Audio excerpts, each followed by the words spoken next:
Hi, good evening, and welcome to episode number 3 of the Parvat Manthan podcast. Today's podcast is centered around the topic of the unseen warriors, which are our sanitation workers. So, for today's episode, we have with us Snehit and Jeevan, who represent the organization BORDA, which is the Bremen Overseas Research and Development Association, which is headquartered in Germany. And they work around providing basic needs in the regions of India, Nepal, and Bangladesh and welcome to the show. Good evening. Just to begin today's topic, could you tell us about what your background is and how you got involved in the sector of sanitation? Okay. Jeevan, I mean, Yeah, sure. go ahead. So, hi, Anant and hi, Tanya. Thank you for inviting us here. And good evening to everyone who's out there on the other end. I'm Snehit. I'm a rural development professional who's been working in the urban wash space for the last 10 odd years, 8 of which has been with BORDA South Asia. And BORDA is an international technical NGO which focuses on designing and implementing climate sensitive wash solutions for small towns. Uh, and we focus specifically on small towns because our understanding is that within the development discourse, a lot of the attention goes either to the bigger towns like a Mumbai or a Bangalore, or it goes to the villages. So there's this entire continuum of peri-urban, urban, town panchayat, small towns, which is more or less underrepresented in the. So we focus on climate sensitive water solutions in small towns. And I've been working in the wash area for the last 10 years, where we started in Leh trying to figure out how to make sanitation work at minus 20 degrees centigrade. That's a challenge. That's a challenge. And though recently I moved to Bangalore, which is just slightly more hospitable than Leh, I've stuck to the wash space and again just trying to figure out how solid waste works. So it's a brief introduction. And what about you, Jeevan? Yes, thank you for the opportunity, Tanya. I'm an urban planner. I have around 8 years of experience in this field. I started my journey back in 2013. So I started with construction space after I did my civil engineering in Mysuru. Later on, after working for a couple of years, I thought I should change the field because it was not completely suitable for me. So I did my master's in urban planning from Sakti University. From then on, I started my journey in WASH at a grassroots level. I worked with the Dharwad district administration. I worked on Swachh Bharat Mission program. So we implemented the SPM program, working with the communities in terms of building toilets for the district, and we declared the district ODF. As the part of the same job, I also worked with the Ministry of Drinking Water and Sanitation over District Commissions. I was involved in working SLWM guidelines for the country. So this is when I developed this natural interest for working in this sector. Later on, I worked with different government, Rajasthan government, Karnataka government as well. In fact, I was part of NIUA as well, a part of IHU WASH program funded by USA. One of the focus area was working on innovative public projects. Thereon, I worked on FSSM. I had a brief stint in tourism sector as well. I worked with Karnataka government on coastal tourism master plan. Since last 4 years, I've been part of BORDA. Apart from managing a project which is WASH in small towns across South Asia, I also deeply engage in solid waste management projects. Right now, I'm working on climate integration into small town WASH. That's quite interesting. For me, I remember my motivation to join the field of environmental engineering, specifically WASH, was I witnessed once a tanker and a bunch of people just climbing onto it and just putting pipes into it. This was in Delhi, this near Sanitation. And that got me interested into getting into it. That just one moment sparked my interest, and I wanted to know why are we in such a crisis in terms of water, and then that led me to sanitation. But very nice to learn about what piqued your interest in this particular field. And specifically for the podcast, we are doing it under the title of Parvat Manthan. We would like to take all those learnings and the understanding that you have of this field and understand from the lens of the Indian Himalayan region. And if you could just tell the viewers and actually also educate us as to how the Indian Himalayan region is contextually different from the plains. Yeah. Thank you. So BORDA has been working in mountainous regions for the past roughly 40 odd years. So we worked in the Kabul Valley, then some part of Gilgit, then Ladakh, the Kathmandu Valley as well, and a little bit in Bhutan. So we've got some experience working in mountains. I personally spent 4 to 5 years there. Then we worked in decentralized energy, then wash and some vernacular housing as well. So in my own personal experience and what I talked with others, we've seen a lot of differences in how hills operate as compared to the rest of the country, especially the plains. And I think the contextual difference that we can talk about really well are from the point of view of municipal service delivery, because that's where we very deeply engaged. So 3 or 4 points that we were just discussing earlier. I think first point of difference, or the first challenge that we faced working in the mountains, that there's an underrepresentation of the mountainous regions in the policy space or in the government space. So what we understood or found out was that a majority of the schemes, nationally driven or regionally driven schemes, are templatized schemes which are implemented top down. And they have their basis in either working solutions for big cities or for the plain regions. So what happens is there's a mismatch in terms of solutions which are basically presented to you and solutions that actually work in a timeline. Which are implemented. Okay. So basically you need A, but the policy says B. So I think that's the first major challenge working in any sort of a mountainous region. And specific examples were we were working in Jal Jeevan, and Jal Jeevan we were focusing on water source protection, but it just did not talk about what to do with spring sheds, for example, or what to do with glacier beds. So the only reference was generally points or lakes. So the lack of a contextual understanding or a design. Yes, absolutely. So, or what we like to say, there's an underrepresentation of the mountainous regions in the policies. The first difference, the first challenge. The second one was specifically with regards to trained human resource. Again, what we found was, for example, in Delhi, there are a lot of people to engage in public service delivery, specifically if you're working for, say, a sanitation company or for water supply. When you go to the hills, you find a lack of people, trained people to engage in such kind of activities.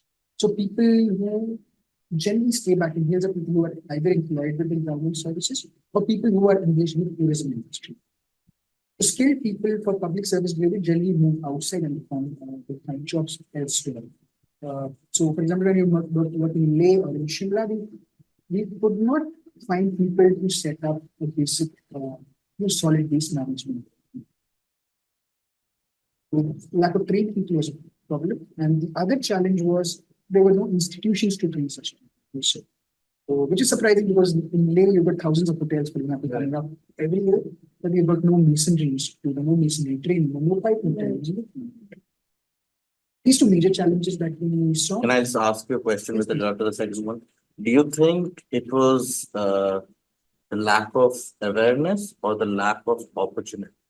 Because are people willing to learn these things? They're just picking your mind on based on experience. So I think this sector has exploded very recently in the last 10 years. So I think the supply of people has not kept up as the demand is there. So 10 years ago, for example, there was no need for a sanitation service company to be set up in, say, again, a Sikkim or a Leh. So as such, new people are present. So there's a lack of supply. Secondly, people, I think, find better jobs outside. There's the pull attraction as well. Right. And there's no training mechanism. There's a combination of these. Plus, there'll be certain other cultural factors as play as well. So in certain regions, certain people do not do certain kinds of things. So you see a lot of people doing a lot of labor work in, say, Kashmir, but when you move 500 kilometers to Leh, people do not generally engage in. But you can discuss more things. So just to add a couple of more challenges to that. One is availability of appropriate technology. I would say appropriate commercialized technology.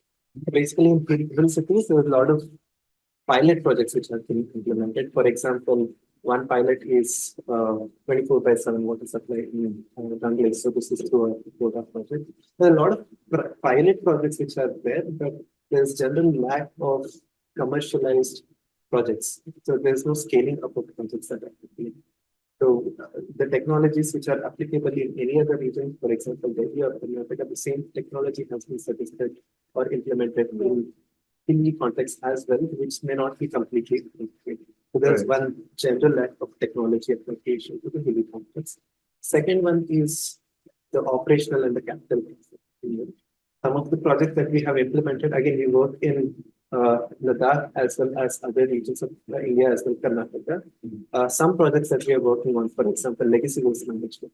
The cost of remediation of legacy waste in Karnataka is somewhere around 600 to 650 rupees. When we compare this with a hilly city like Leh, this is almost twice the cost, so 1,200 rupees a ton. Right? So this is there, and also the operational cost increases. When I say operational cost, for example, water supply. So because of the terrain, so you will have extra pumping station, many other aspects which gets involved. The cost of energy will also increases. So almost twice the operational cost that we see in the rest of the region. Same with many other aspects as well. For example, implementation of DWATS technology.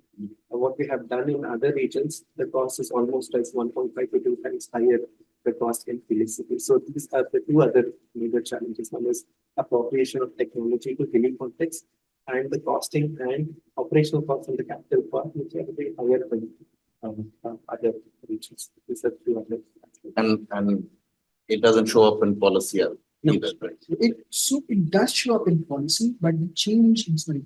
Please. I'm just saying, it does show up in policy, but I think the inclusion is only incremental. For example, if the increase in cost is say 100 rupees, what the policy will say is only 10.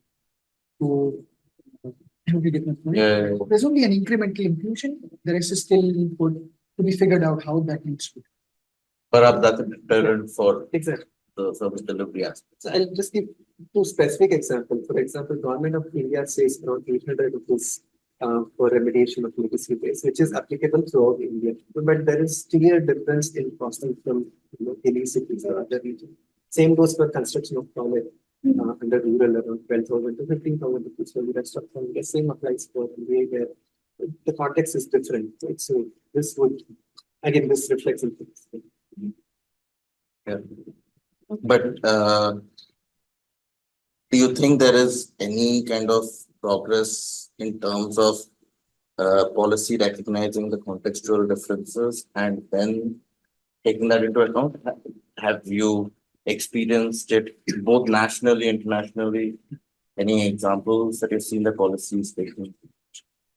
I do see a movement towards more contextual policy and dialogue taking place.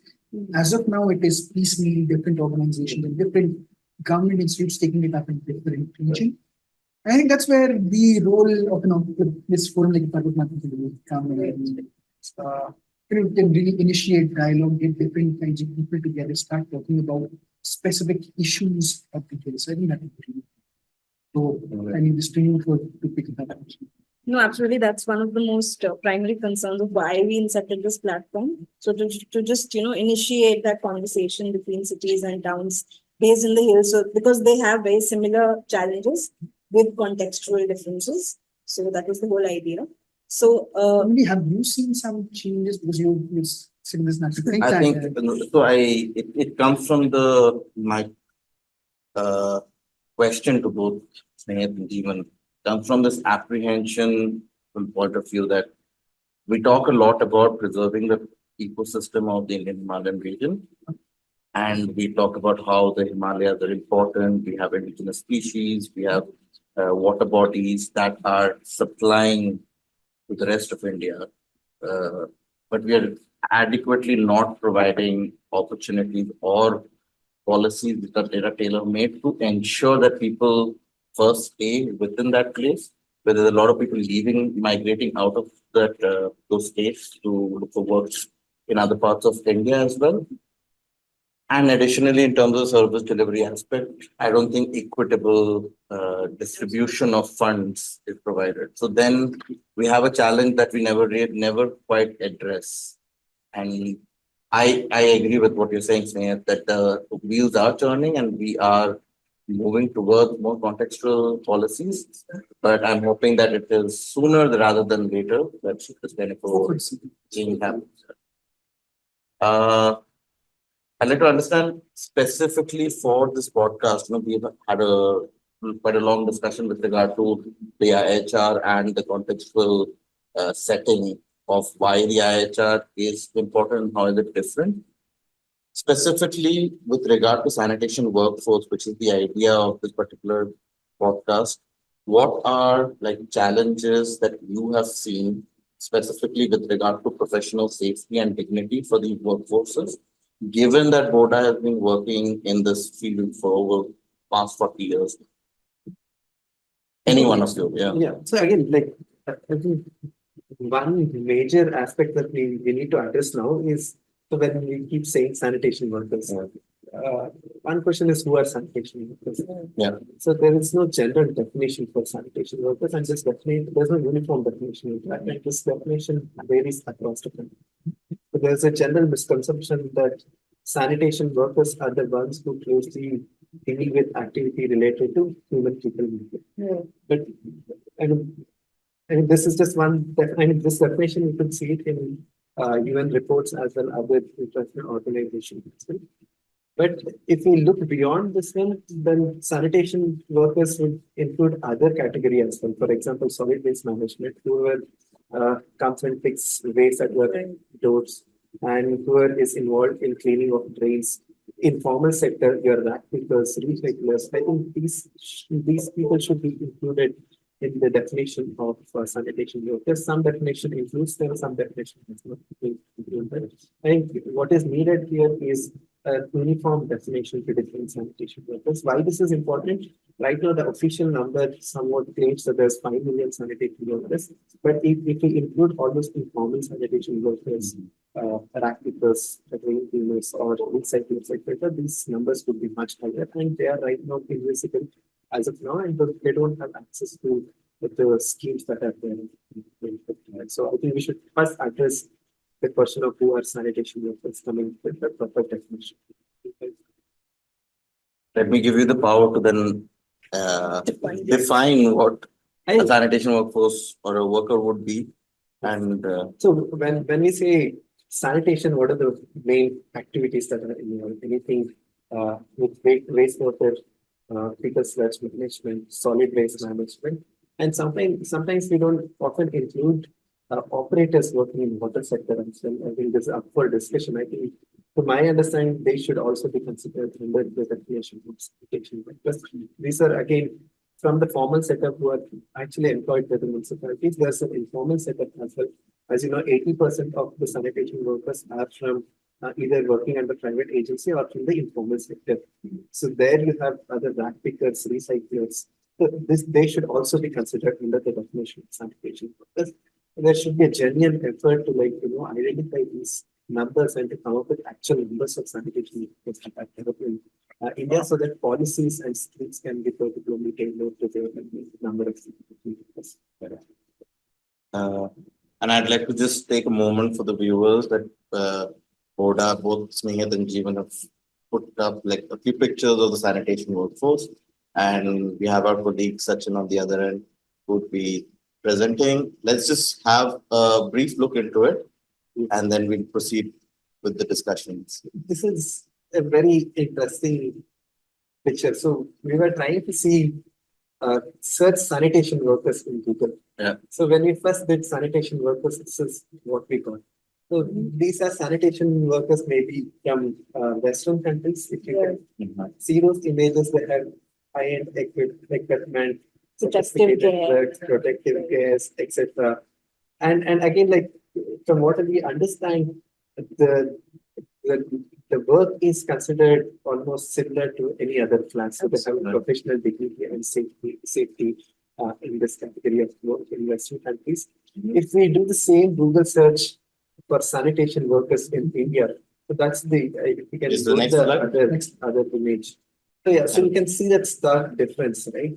And just to point out, there's just simple Google search, not Yes, Yeah. exactly. It's just simple Google search and completely different. So you don't see that modernization, they don't have equipments, and the manual scavenging is still happening. And again, like sanitation workers are not considered in others like the rest of the class work category, right? So these are some of the major challenges. Like this is just simple Google search. Right. There are many other problems with sanitation workers face. One is like access to basic needs. Sanitation workers does not have access to simple aspects such as water, toilets or bathing facilities. Imagine we are working in office, right? So you have access to water and toilet facilities. Right. Sanitation workers who spend almost their entire day in the field do not have access to such basic aspects. Other than this, there is social inclusion. Children, basically, most of the sanitation workers are associated with the backward classes, and they often face violence from the rest of them. Another aspect is unfairness with respect to the wages and the employment shift. 80% are from informal sector. Their wages vary anywhere from 9,000 rupees to 14,000 rupees, which is nowhere justifiable for the kind of work that they do.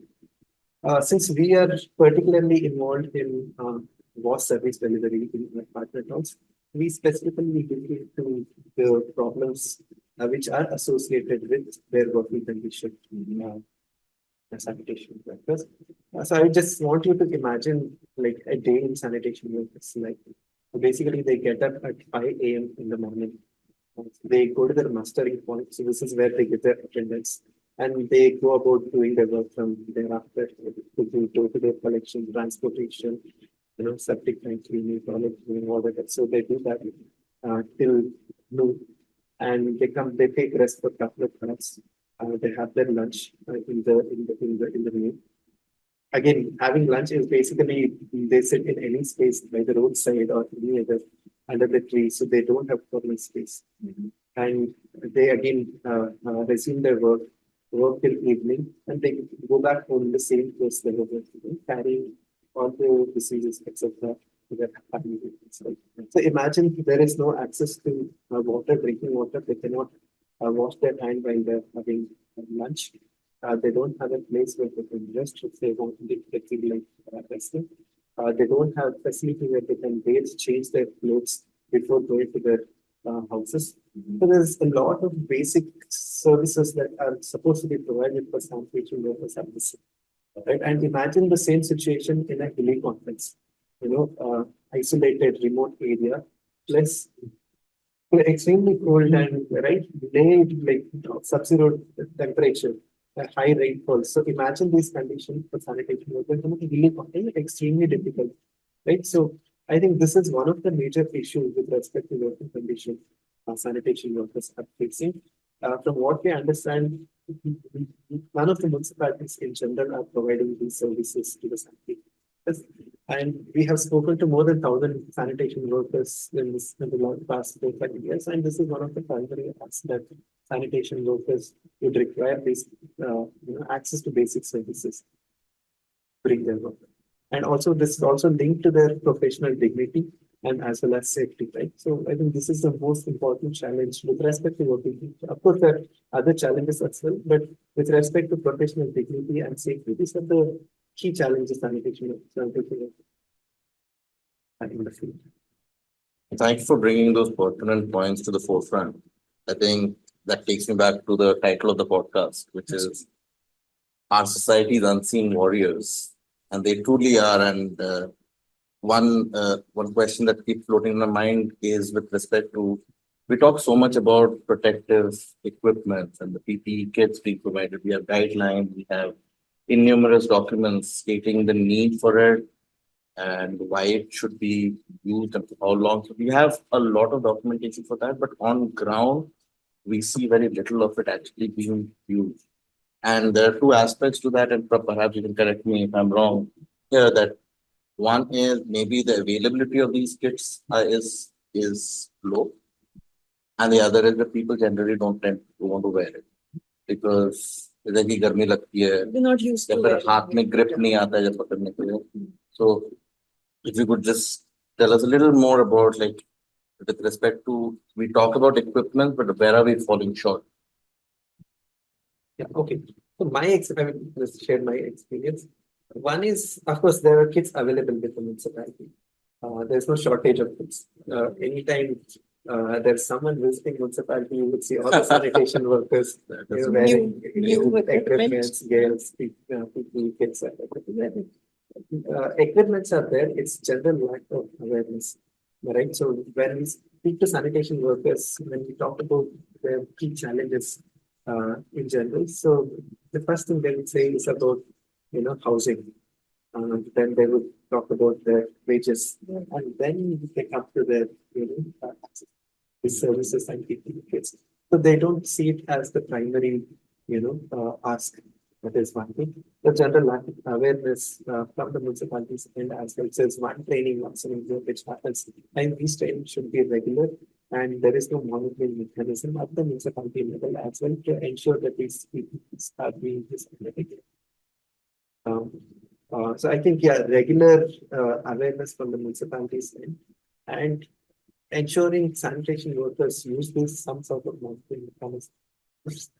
Plus, genuinely, embedding this thought that using PPE kits will lead to better life or better outcome in terms of health in sanitation workers. I think that is somewhere missing.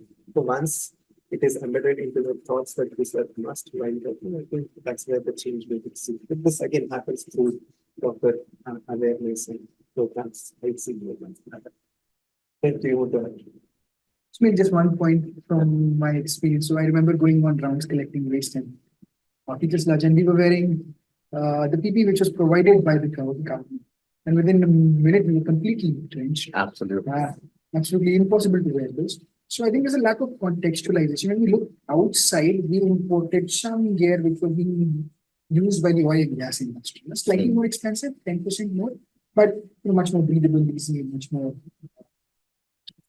It's just easier for me to use and easier for my colleagues to use. I think so there's that lack of contextualizing and care which is there, absolutely. Or just implementation. So that can be done, I think. Just imagine if the gloves easier to use, I would definitely use it. So I think there's a small, there is the money, there is the equipment, which has up to 10%.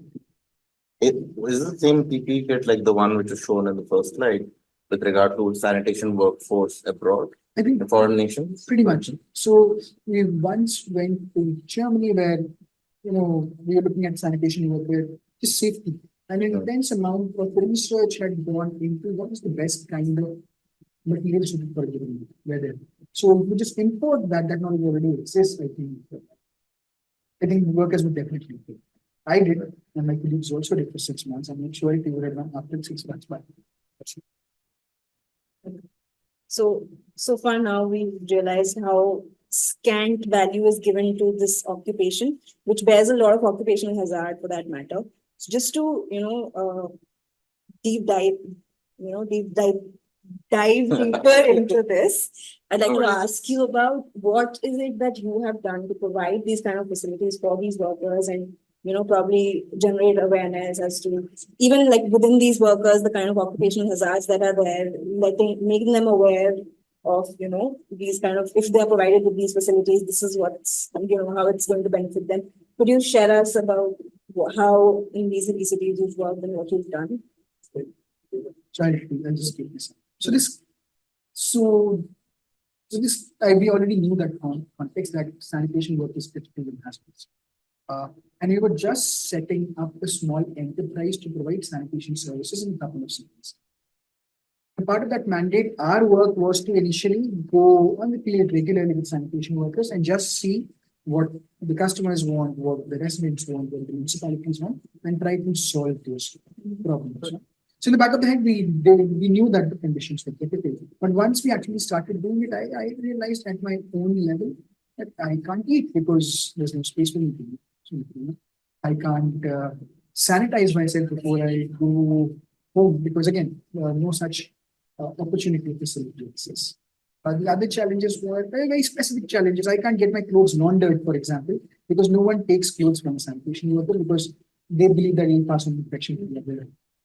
Kind of social stigma. The social stigma, absolutely, absolutely. So I knew all of this. We also knew all of this, but we actually realized this when we were on the field. And we thought, of course, we're providing a sanitation service, but those who are providing it are actually facing a huge challenge. So we should start doing something which adds value to them, and therefore they could possibly also be more involved in work and provide a better, more efficient, more effective. So with this. No, please continue. Sorry. So again, we were in this field and we were just discussing what should we do, and this can't go on like this. And also we had personal interest because we were also struggling with that. So we started thinking about this concept called the wish facility. Maybe you just show this when you come up. So, yeah. If we can.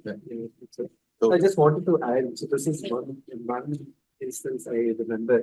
So we were discussing with sanitation workers, women, female workers.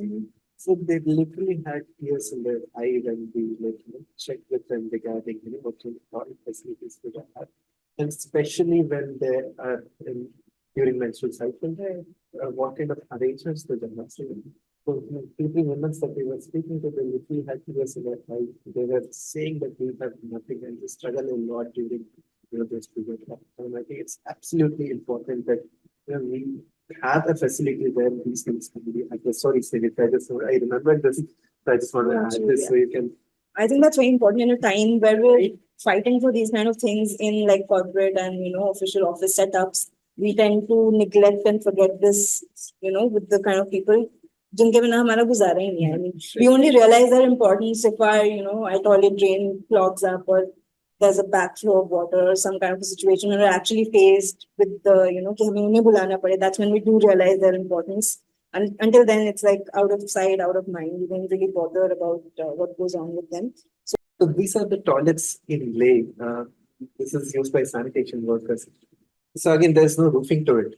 And these are all dry toilets. Right. And imagine using these toilets in extremely cold climatic conditions. Right? It's minus sub-zero degree and absolutely difficult.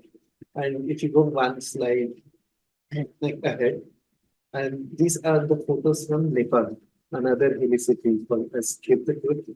Absolutely unhygienic and dreadful conditions sanitation workers are working in. So this is how they clean themselves after they have worked. So that's how pantry looks like within the SWM processing facility. So I think this is what prompted us to come up with a concept like wash facility. Is that bleached? Yeah, that is leachate. Yeah, it's leached in some gray water. There was a pile of garbage just right next to it, and they had a small shed next to that pile of garbage, and they were cooking food. They were resting there in the same condition. So in this context of working and realizing that things are not correct and problematic, so we started thinking about what we could do, and the initial idea was that maybe we design a facility where all these service can be accessed at one place. The sanitation workers come here, they clean them, they change the clothes from here, access basic drinking water, eating facilities, go back, do their rounds, come back, then again open the clothes, break that cycle of infection, and then go. So that was the idea. We pitched this idea. We were unsure whether anyone would take it up, but we pitched this idea to a couple of state governments. One of them was Leh, another was Nepal, and another one was in Karnataka. And surprisingly, all three of them were very enthusiastic about this. So we thought, why not build one facility, or maybe one or two facilities, try a variety of models of working, and then see whether there's actual uptake. Again, we were initially skeptical. So we did this facility in 2018, 2019, just before COVID in Leh. And we thought we'd just see how this works out. So with the government of Leh and with inputs from the sanitation workers, we designed this facility in 2018. Okay, so the idea again, very in simple line, was just to build a hygienic, happy, safe place for sanitation workers where they can get access to just the basic facilities which they require for discharging their daily duties. So we built this up in Leh. The features that it had was a comfortable lounge area, which you can see in the bottom right. Of course, public toilets, There were a few washing machines where people can come and clean their gear and then take them back home rather than taking dirty clothes back home. There were two other small facilities, one for lockers where we can store machines, equipments, come to the site rather than taking it home, come to the site, take them, go around and come them and store them. So that was the idea of the lay facility, and surprisingly, the uptake was really, really nice. A lot of sanitation workers started using this facility. In fact, it even extended to members of the family started using it because they did not have access to regular municipal services. So, and the municipality was also, they were happy to the point of saying that we've already invested some money in this. We'll do the rest of it and we'll operate it out. So that was. There is one more being built right now in Leh. This is the process. Yes, a few more. So Leh was an encouragement, and with that we started talking to other governments. And we had a few more officials come to Leh and see this. So the Karnataka government officials came and saw this, and they were immediately to do this quickly. So they implemented one in Chikbalapur, which is a town 45 kilometers from close to Bangalore. Again, similar features. The idea was just just having a comfortable, safe space to relax. And idea was if we can have an office, sanitation workers should also have. Absolutely. So we did this, and a lot of officials are now being, have come to this place, and the government of Karnataka recently passed an order saying that 173 ULBs will now construct this out of SBM funds. So, this has impacted and scaled up in some degree. That's also happened in Nepal, where they're coming up to a couple of years. This was the idea of the wash facility, Right. And the basic core thing was imparting professional dignity. We didn't look at other aspects such as education, basic thing, right? But just making sure that if they work, sanitation workers get access to this. And if one were to access this facility, do you have to show that you are on the sanitation workforce, or So different places have different modalities, different. specifically for this one? So the Leh one, Yeah. it's only for sanitation workers because the capacity is smaller. Right. But the ones in Karnataka are slightly bigger. Many more people can access. In fact, what's also happening now is because it's very, very well maintained and the sanitation workers take care of it, the municipality has started conducting training sessions in the facility. We have much bigger resting area in the Karnataka facility. So municipality also takes up some training. Some trainings. We've got other organizations and other institutions also use this space as a community space, just as a place where they can, there's an open, nice place to use their office. We also go there. We also work. We don't have an office or work That's Yeah. amazing. So I explained the routine of some. Basically, they use 3 to 4 the different time. Morning they come and prepare clothes and stuff here, and they come back in the afternoon. So they won't be using this facility throughout the day. It's like 3 to 4 hours. The rest of the time it's generally available. Just one small thing also. Just talking about intangibles. The one thing that we saw, this was a case of a lady who were working and we met after a long time. And so in Karnataka, so she said, Anna, मैं आपको अपना office दिखाती हूँ. And she took a step. She would not have said this because people attach stigma to it and generally not proud to say that they're sanitation worker. But this lady, because she would have office. I mean, They consider this as their office, which is a major shift of their mindset. Right. Right? So they're genuinely happy about having such a facility. Even the fact that the municipality is also using it as sort of a congregational space and they're utilizing it for, other things also. It also, goes on to show the fact that there is this start or this thing to destigmatize and, treat them as normal human beings and, kind of sympathize with them and, So this is a start of a conversation, and it does not address all the problems, but it's a starting point. At least some things. The idea is that we're scaling up. So we had government officials visiting from Tamil Nadu. A week later, we have officials visiting from Assam. So I think the idea will, it has the potential to scale up. And you're working also in Nepal, right? You will The Second photograph. second photographs which was there, that is so that will be like slide number 6 and 7. 6 or 7. Next one, please. So this is an interesting one. So this is in Chintamani. This looks beautiful. Yeah. by the way. So, So lively. so we propose, the officials from Chintamani, they had visited Leh. They liked the idea, but unfortunately, they did not have a land to allocate for wash facility. So they had this old garage. They were storing old tools there. So they said, this is what we have. If you want to remodel or reconstruct this, use this space and try to build something for sanitation. So I think we don't have that slide, the earlier look of it, but this is how it has come up. So here they can sit, relax, and have their midday. In Karnataka, all the sanitation workers get midday meal. Yes, so they come here, have their food, they can wash their hands. They also have toilet that can access. So yeah, this is a very small makeshift arrangement for sanitation workers, but highly appreciated. Now being completely operated by the municipality, there's no external support. We did help a little bit in second sub, but being replicated by the municipality. I help but notice that the colors there are extremely vibrant. Did the sanitation workforce come together to put these colors up? But we had consulted them in terms of Whether it increases accountability and just an ownership aspect of the So more space. beautifully make it look, I think. Yeah. If you see that Leh picture as well, you had bright colors. So that bring some mood.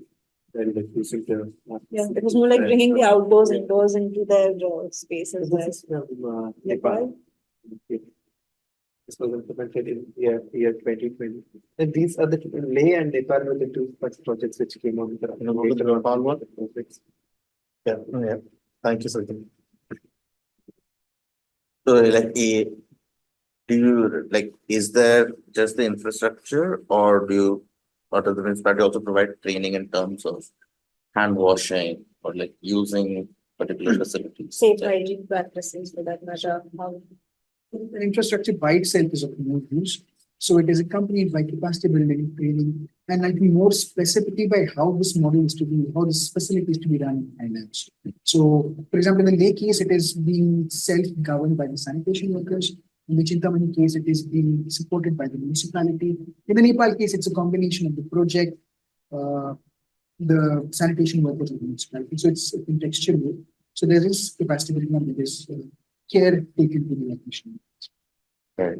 But there's regular trainings that are conducted for sanitation to use the facility.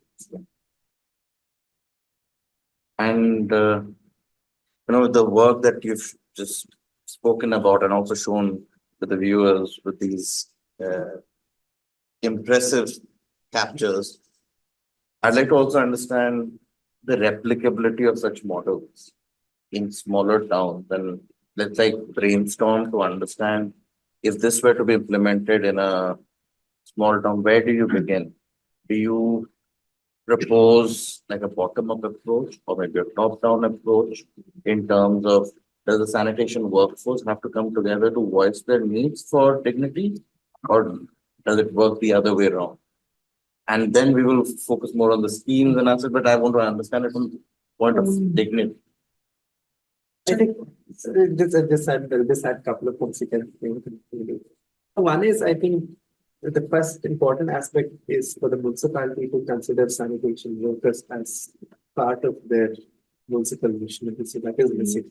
So I think the officials would not consider them as part of their office, right? So once they start considering it, then there's a thought of extending basic services to these workers. I think that thought should come in the beginning. In terms of scaling up of wash facilities, and there are already cases that this is happening. So when you approach such a project, so there are two aspects to it. One is you address the basic needs. One, for a wash facility, you can have basic features, and then there's aspiration features as well. So any municipalities can pick and choose based on their need of their requirement of sanitation workers, what kind of facilities that we want to provide accordingly within the cost. So there are many instances, as Snehit mentioned, Karnataka. In Karnataka, so they are using SBM funds. Under SBM, there is this component of aspiration. So per toilet seat, it funds around 2.5 rooms. Right. So you can use this funds to build, aspirational sanitation facility for sanitation. Because there are other schemes as well. These are further schemes that are currently there, which can help municipality to leverage fund from these schemes and implement wash facilities for sanitation. Because not every facility needs to be top notch. It can have different features, aspirational or basic needs, whatever needs. They can contextualize need features as per their need and do sanitation facility. So that's the basic needs that we can address. So With regard to meaning, just ask me with regard to like the kind of work that they do is also life threatening to a certain extent.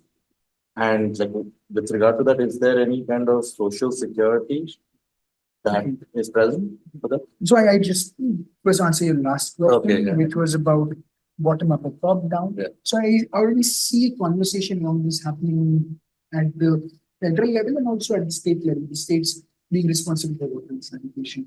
A lot of states have their individual schemes which are looking at the benefit of sanitation.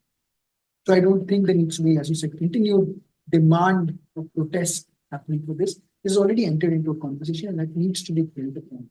So, for example, one of the things that's happening is the Garima Griha, which is happening. So it's very famous. There's Suvidha cabins which are being constructed in Karnataka. And in Nepal also something's happening. I don't exactly remember, but there is something. Maybe I'll go to the next question. So the facility has one part of access to better basic services. This has to be accompanied by social security. Right. And social security could be basic insurance, including life insurance, health, accident insurance, PP and training regarding it, and capacity building regarding different measures. And again, I think there are lots of guidelines, policies which already exist within SBN and other schemes which provide for this. For example, in Karnataka, in a town that we're working, they've combined the sanitation facility with an insurance to health, life, and accident insurance, which is being done by a government insurance. And then the money for this is provided through insurance. So I think of course, absolutely, given the hazardous nature, social security has to be. If I were to imagine myself as a sanitation worker, is there any kind of a coalition of the workforce presently that exists in India or in a state or in a city?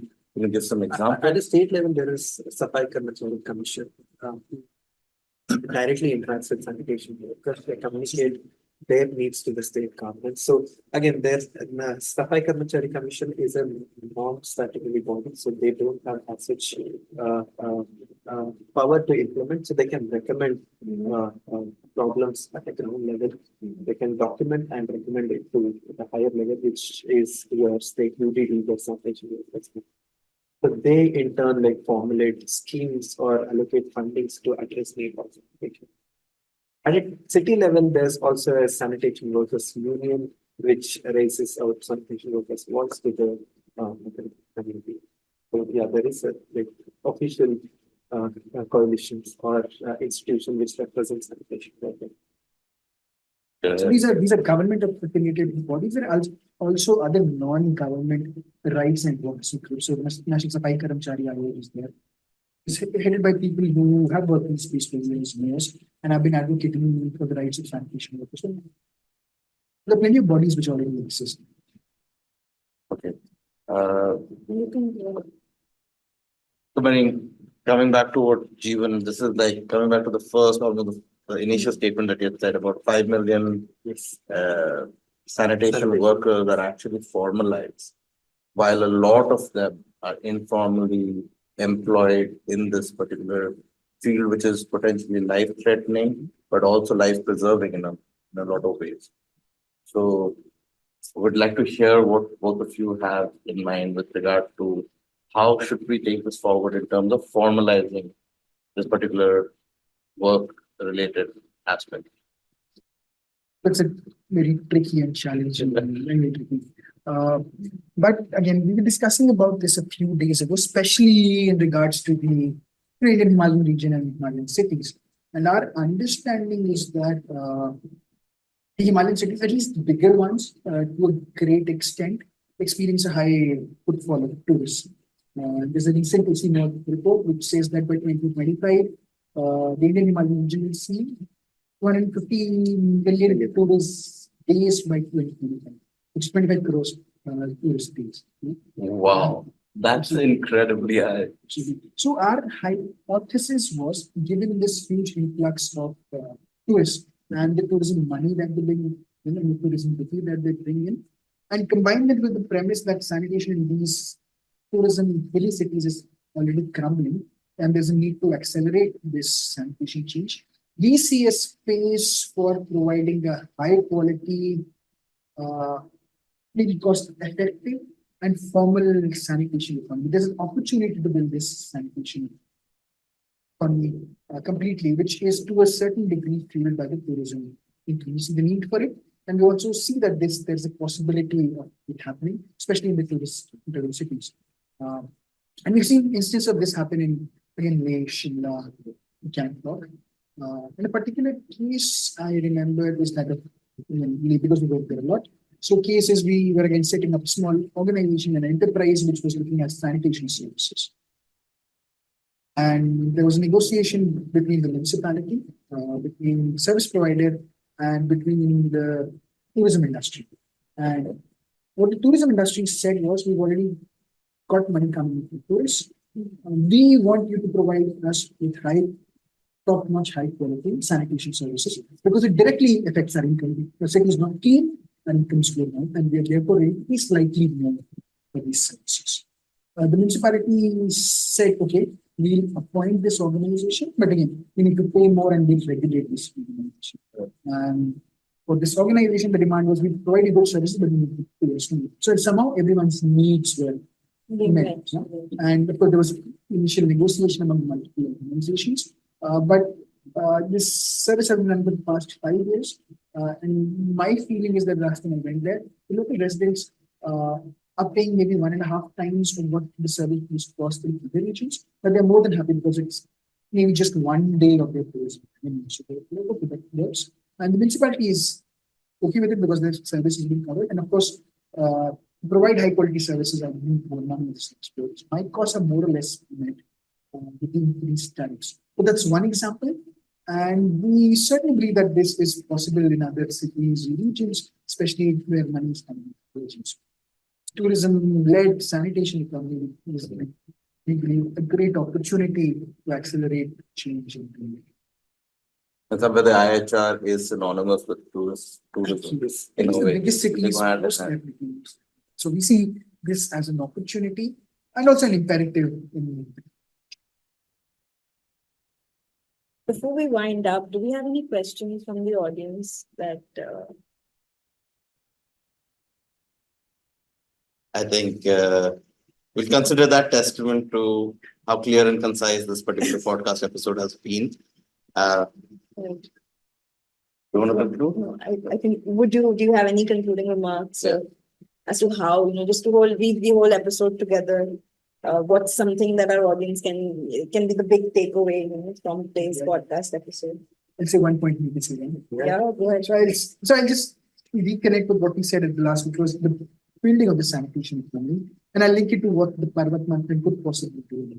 So I think the Parvat Manthan plays an important role in initiating this conversation and getting a variety of stakeholders together. So business owners, service providers, governments, getting them together and see whether this is a possibility, and also test out a variety of different business and operation models to see what works. I think it's a definite possibility, and maybe testing out 2 or 3 models and then trying to replicate it in other great cities would be, I think, one of the great successes.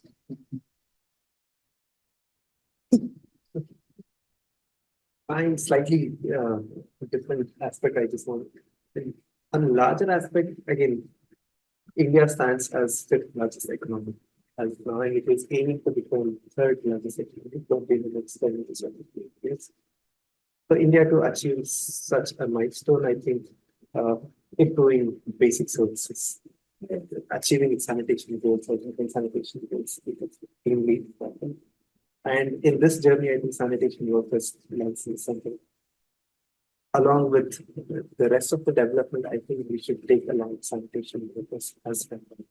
So far, the focus has been heavily on the demand side, also, developing infrastructures, etc. I think there should be equal focus on supply side as well, mainly the sanitation focus come from high time that we start addressing sanitation workers need and their challenges as well. I just want to be. I completely resonate with that as well. And talking about leaving no one behind in this entire, picture of fulfilling the SDGs and moving towards a better sustainable development, we need not, leave behind these most important, what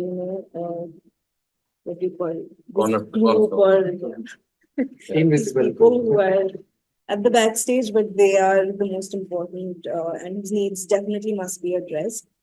So, would you like to conclude? Yeah, I'd like to thank both Snehit and Jeevan from BORDA to come and give us a little sneak peek into the lives of a sanitation worker.